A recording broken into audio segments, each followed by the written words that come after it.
nitwa Mwarimu Rwabugabo Simoni. Aha mpamaze imyaka 50 ariko menye ubwenge bwamaze 43 kuko natangiriye hano umwaka wa mbere mu 1976.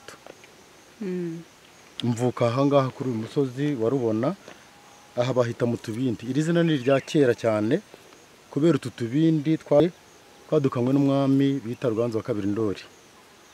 Nahagana ahasaga umwaka w'1700 twadutse yabanje guhungira kwa Nyirasenge Nyabunyana hano hakurya ikaragwe. Mu guhunguka no kuvuga babyita kubunduka. Mu kubunduka noneho araza ageze hano urabona Igisaka ni kino nyine. Noneho hakurya aho ngaho muri cyo gishanga ni mu rugabano rw'Igisaka n'u Rwanda.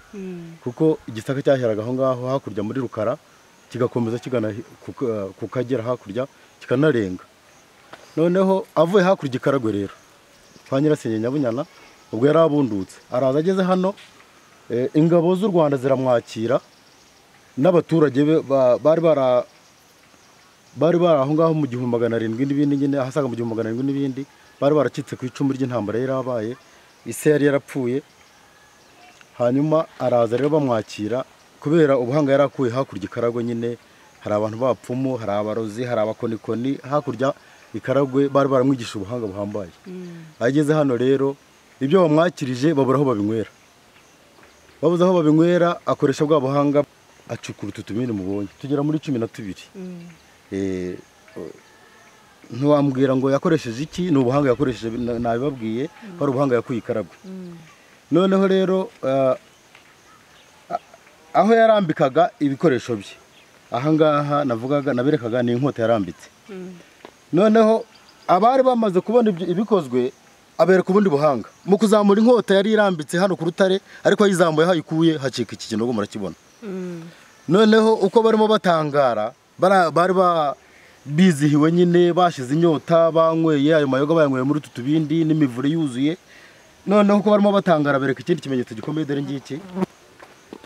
Iki kimenyetso ni ikirenge yashinze hano agenda inzira yari iri yakomeza hakurya.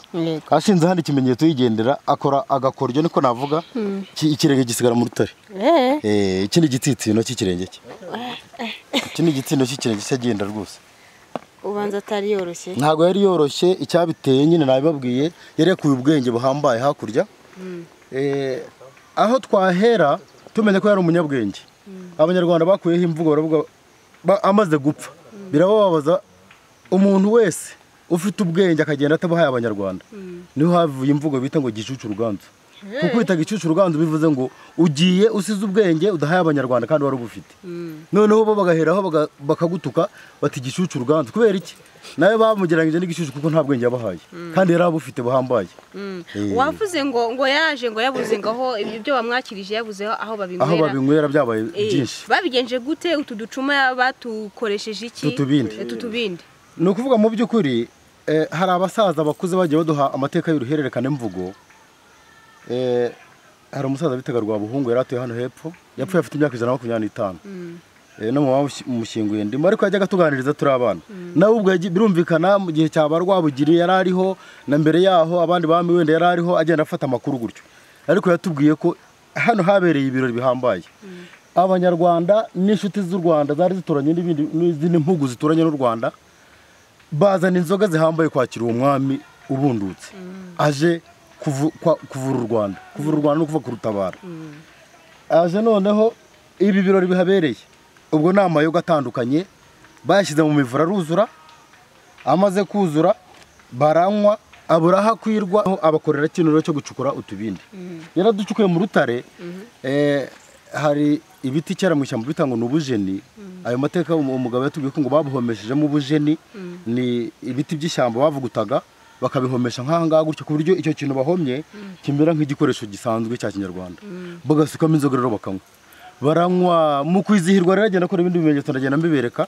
Iyi ni inkota, iki ni ikirenge nabibabwiye. Hepfo aranda bereka aho yarambitse umuheto nawe yawuzamura hagasigara ikimenyetso. Ibi bimenyetso byose rero ni ibya Ruganzu wa kabiri Ndoli, umwami w'umuhanga cyane. Ubuhanga bwe yasize atabusigiye Abanyarwanda bakurizaho iyo mvuga nababwiye bita gicucu ruganzu yo gutuka umunyarwanda wese wimana ubwenge kandi abufite